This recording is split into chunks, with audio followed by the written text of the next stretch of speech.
На Актив 3D. Аз съм Кирил и това е следващият епизод на FIFA 14 Career Mode и Tottenham Hotspur. Сега да видим нещо интересно. Байер Мюнхен ни отказват, искат 17 милиона за Шакири. Да пробваме с 10 милиона плюс Адебайор. Едно да приемат. Съжалявам за това, че предният епизод приключи 89-та минута на матча, но просто имах проблем с програмата, която ми записва. Тук ще надъхаме нашите момчета. Обещавам ви, че това за спирането 89-та минута няма да се повтори до края. Така или иначе не се случи нищо интересно. И матчът завърши 3-0 за нас. Тук ще му предложим Крушел 120. Така, видях какво направихте. Но да приемем до матча с Слонси. И да. Четвърто ново попълнение за този сезон. Представям ви Джердан Шакири. Нещани Каривинг. Гофи Сигурдсон. Не, ще реджектна всички оферти за ново.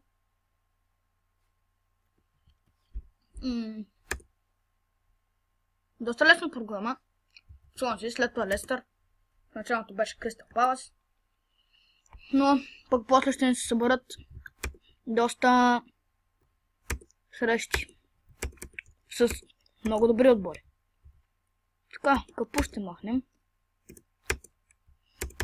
И ще пусна Шакири на мястото на Омел за този матч, защото Омел направо ми се изгуби предния матч срещу Кристал Палас. И дами и господа, време е да започваме. Само да направим нещо тук.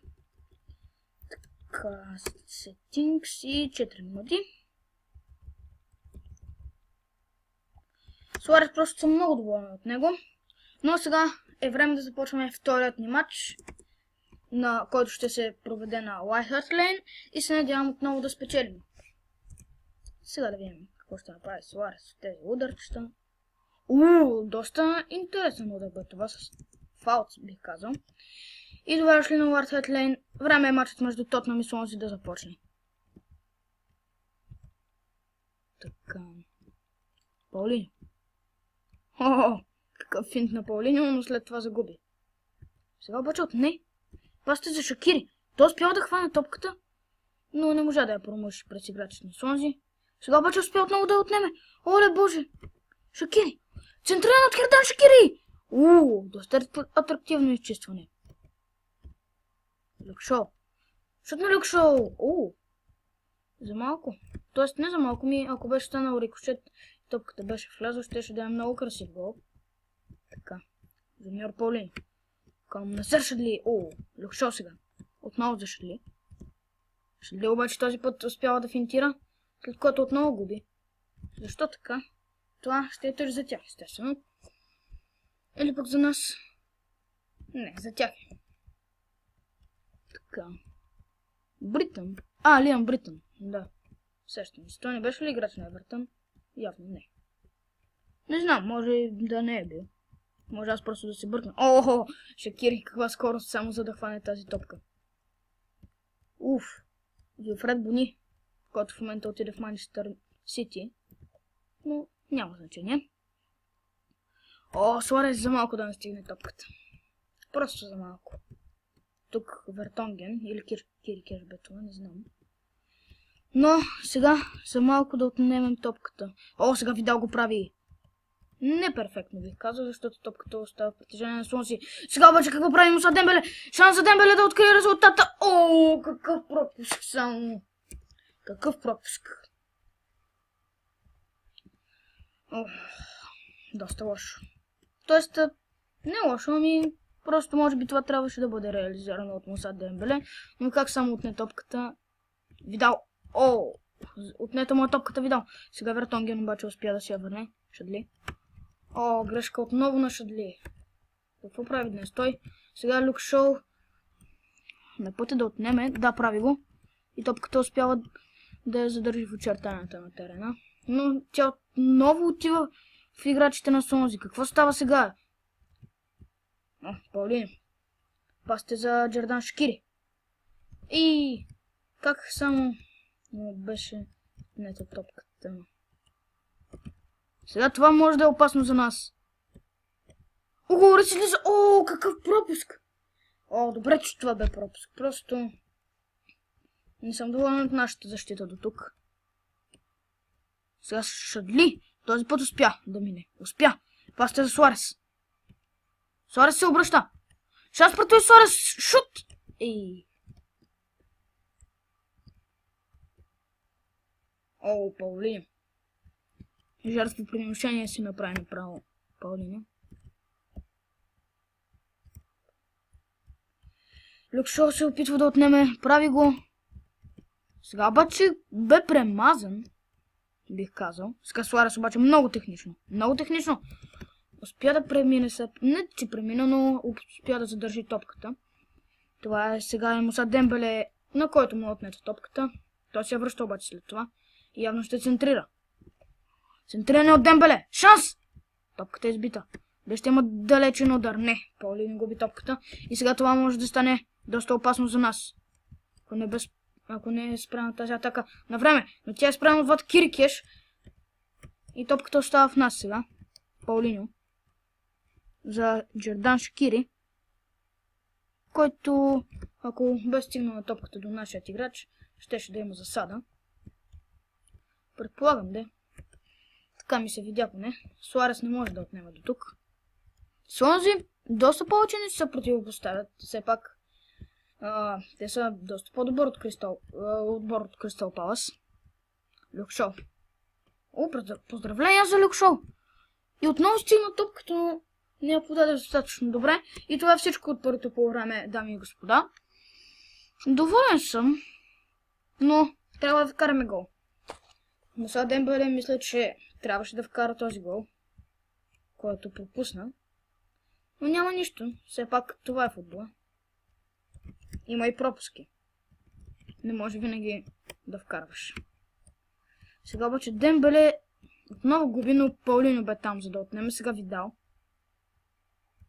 Артур Видал. Лош пас за Шакири. Той не можа да отнеме. Сега обаче шанс! Ух, боже. Топката е в ръцете на Майкъл Ворм. Или Мишел Ворм, не знам. Уф, Паулино дали ще е по-бърз, да. Шоу. Към Шадли. О, Шадли. Успя да финтира. За малко да му бъде отнета топката, но той все пак продължава. Сега обаче вече му е отнета. О, сега Кайл Уокър успя да поеме. Подава за Джердан Шакири. Добре, Шакири се освободи. Шанс! Центриране! Ух! О, сега Кайл Уокър. Преминава Кайл Уокър. Шут на Уокър! Прекалено слаб бе той. Видал губи тук. Рядко се случва това. След това обаче се отнема, но тя остава в притежението на Тотнъм. Дембеле на Слонзи, извинете ме. Тук вече идва момента да си направим смените. Шакири няма да го сменим, защото играе просто перфектно в този матч. Но Суарес ми се губи малко и затова ще го сменя с Роберто Солдадо. Ще влезе също така Луис Холдби на място на Муса Дембеле. Не, това ще е Ерик Ламел, който ще влезе на място на Дембеле. И това ще е за сега смените. Това ще е за сега, де. Дегузман много добър, но не мисля да го привличам. Но, както ви казах, Яник Буасия мисля да го привлича. Сега Люк Шоу обаче много добре. Пасте за Видал. Лош пас. Всичко беше идеално до паса. И натискаме, но за сега няма резултат. Видал отново губи топката, лошо се пое. Шакири дали ще успее да отнеме? Да, прави го. Джердан Шакири. Спира топката Шакири. И защо бе, защо? Не става. Видал отново губи, какво му става? Не знам, ще ли сега тук май извърши нарушение? Не. Вертонген. Накрая ще се наложи да вкарваме с глава сигурно Ян Вертонген. О, прекрасен пас вече за Шердан Шакири! Какво прави Шакири? Това просто уникално лошо поемане бе това. Уокър. за Видал. Той към Ламела, който изпуска топката. Не знам дали нарочно го направи това. Сега топката е в Люк Шоу. Шоу. Продължава да владее Шоу. Прекрасно се измъква. Центриране от Шоу. Шанс! Ох, божички се отдадало. Защо бе? Айде Видал. 78 минута на матча, а ние все още държим нулево равенство с Слонси. Вие тук просто ни преминават като малка гара. Буни. Добре, топката отнете сега Видал. Пасте за Ламела. Аре бе, Ламела! Аре бе, момче! Докажи се в този отбор най-сетне. Браво е! Ай се отдадо! Поздравление. Аре бе! Браво! Добре. Айде сега. Айде! Пусни му я. Браво! Браво! Абе! Това нямаше ли ръка тука? Дали ще има шанс за последен напън? Видал не можа да отнеме. Просто съм разочарован този матч. Дали ще имаме сили да вкараме гол, нямам никаква представа. Люк Шоу. Пасте за Шакири. Хайде, Шакири. Хайде. Аре бе. Спря. Идеално. Дай ме. Дали ще има центриране? Да! Шанс! Топката е изчистена. Буни! О, не! Сега просто ако ми вкарат Паулиньо. Не, това е всичко, дами и господа, от този матч. Не съм много доволен от нашите момчета, защото това е нулево равенство. И то на Уайт Харт Лейн. Какво се случи тук? Сега просто ако не вземем матч срещу Лестър, тотално се дъним. Да видим на кое място сме сега таблицата, да видим.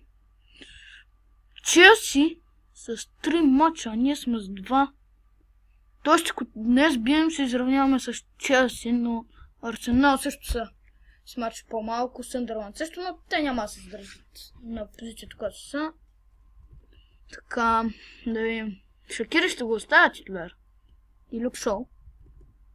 Сега може би е време да ви покажа склад репорта. Да видим. С кой се смениш? С Хиксли?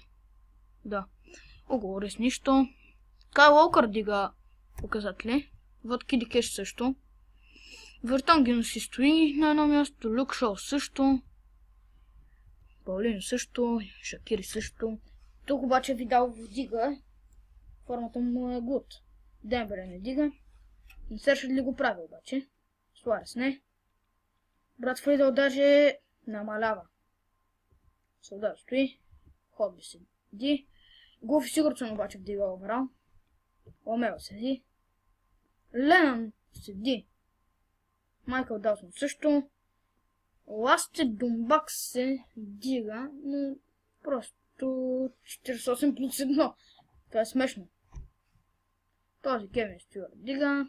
И тези вече са слабаци. Видим някой интересен. Капу. Капу нищо.